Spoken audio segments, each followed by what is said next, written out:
Welcome to Yugo International Network, where we are presenting the Source Connection, where Jesus Christ is the source of all our spiritual, physical, and mental needs. Thank you for joining us. To God's endless love, every subject, every direction, it all leads back to the Source Connection. For hope, for faith, for God's correction. Subscribe today to the Source Connection.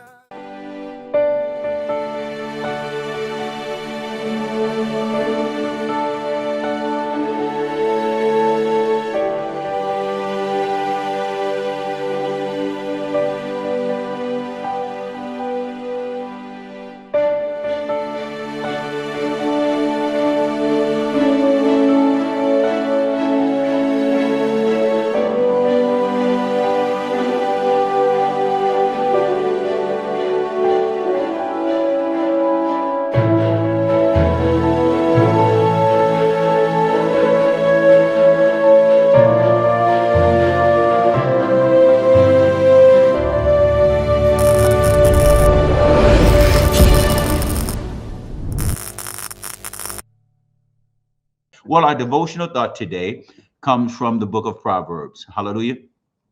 We're looking at Proverbs chapter 7, verse 2, and we're reading from the New King James Version of the Bible. Proverbs chapter 7, verse 2. This rhema word to this morning from the book of wisdom is very apropos for times like this. It's very apropos for what our cultural is going through and the cultural shifts that are taking place in our culture as it relates to God, the Word, and to biblical Christianity. Let me put it that way, as it relates to biblical Christianity. Are you following me today? Well, in Proverbs chapter 7, verse 2, it says this: keep my commandments and live. Keep my commandments and live, and guard my instructions as you would the pupil of your eye. I want that one to sink in. And guard my instructions as you would the pupil of your eye. How, and let me put it this way, how intentional are you when it comes to guarding or protecting the pupil of your eye? What would you do to keep something from touching or harming the pupil of your eye?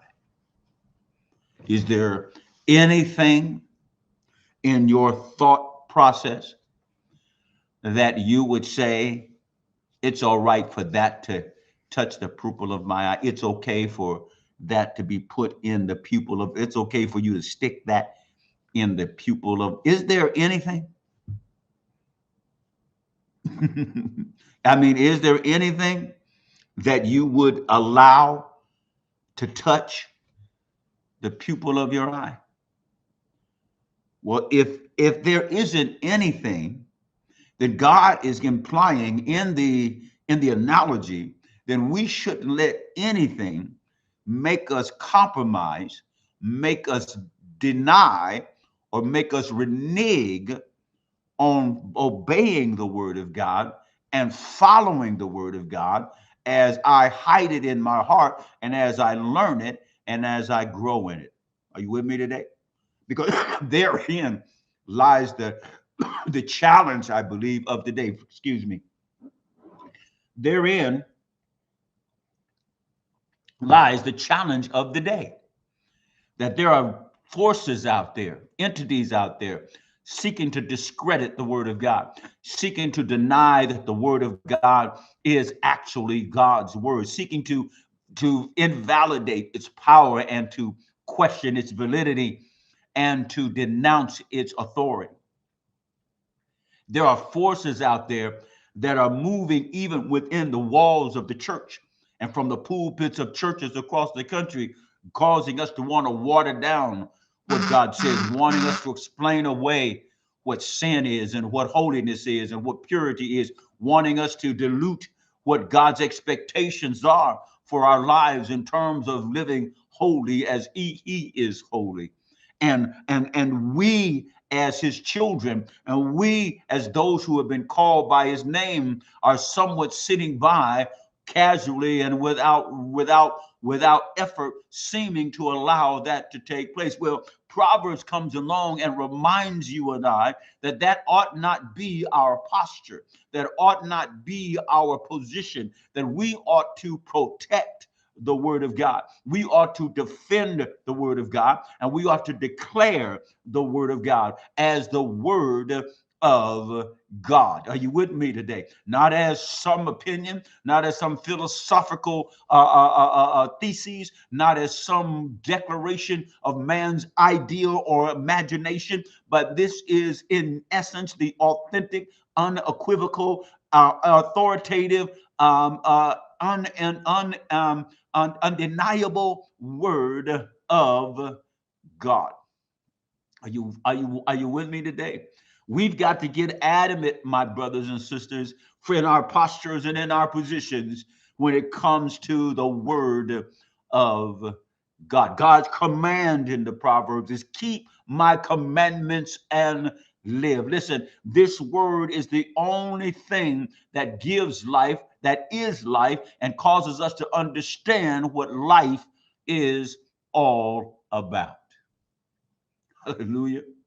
And so our posture when it comes to this word is that we ought to not just hear it, but we ought to obey it, and we ought to declare it to the point that we are convincing people that you haven't even begun to know what life is all about until you are living according to the word of God, until you are obeying the commands of God, until you have come to the conclusion that you realize that you need God and his word. It will become the foundation of your life. Listen, our posture has to be such that at all costs, we're going to declare and defend God's word as God's word, because not only should it be our posture, it should be our priority. Amen. It should take precedent over everything and anything else in our lives when it comes to living the word, declaring the word, and protecting the word. That ought to be the number one priority in the life of a believer who has made God their number one priority. It ought to be the number one priority in the life of a believer who has surrendered his heart and mind to the Lord and has made him the number one priority in their lives. That our posture should be such that we live by it and we declare that it is life and we obey it. It's our priority, that we recognize that it is infallible and it is authentic and it is genuine. And if we obey it, the fruit of it will be manifested in our lives, and that we recognize the preciousness of it, that it is, without it, we cannot survive. Without it, we cannot spend eternity with God. Without it, we cannot know who God is. And without it, we cannot fulfill our destiny and our purpose and the calling that God has upon our life. That's how precious the word ought to be to us. That's how precise and important the word ought to be to us. That's how necessary the word ought to be to us. We, my brothers and sisters, need to adopt and recommit ourselves, not only just to the application of the word, but also to the protection of it, for in our own hearts, as well as it being protected for the hearts of others, so that the devil won't deceive people in casting the word aside, because he's convinced them that it's irrelevant. He's convinced them that it's not necessary. He convinced them it's just another book of man's ideas and philosophies, and it's not really genuinely and honestly the word of God. We need to protect it, not just in our own hearts, but also for the sake of the hearts of those that we want, that we're praying for, and that God desires to come to repentance and know him for themselves. Are you with me today? Proverbs, the book of wisdom, Solomon writes under the inspiration of the Holy Spirit, keep my commandments and live, and guard my instructions as you would the pupil of your eye. Wow. Let's pray. Father, thank you again for just reminding us of the urgency and the necessity of not allowing ourselves to comply with silence, the denial and the rejection and the repudiation of your word. Help us to stand firm and open our mouth confidently in defending and in declaring and in making known the truth that we find only in your word. So thank you, Father, for prompting and reminding, encouraging, and convicting us about our posture as it relates to your word, our priority as it relates to your word, and the preciousness, our preciousness as it relates to your word. Help us to not only declare it, but defend it. Help us not only to speak it, but to surrender to it. Help us not only to convince others to believe it, let it be displayed in our conduct. Thank you, Lord God, for your word. Let it be a lamp unto our feet and a light unto our path today, we pray. In Jesus' name. And all of God's people said, amen and amen.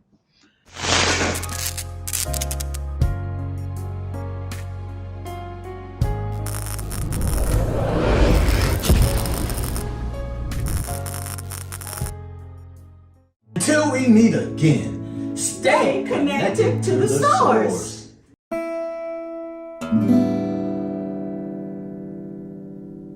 Welcome to the Source Connection, where Jesus Christ is the source of all your spiritual and physical and mental needs. Well, today I want to present to you a book.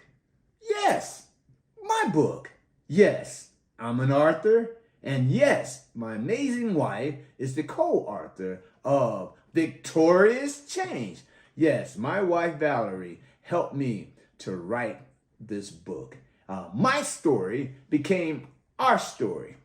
35 years of drug addiction, sleeping on the streets, sleeping behind dumpsters, and today we are happily married. It's been 8 years, and this book of Victorious Change talks about the victories in our life, talks about how we surrendered to God, and today the blessings of the Lord has chased us down and overtaken us. And I tell you, and I'm going to tell you, and I'm going to keep telling you, you have to have this book, Victorious Change.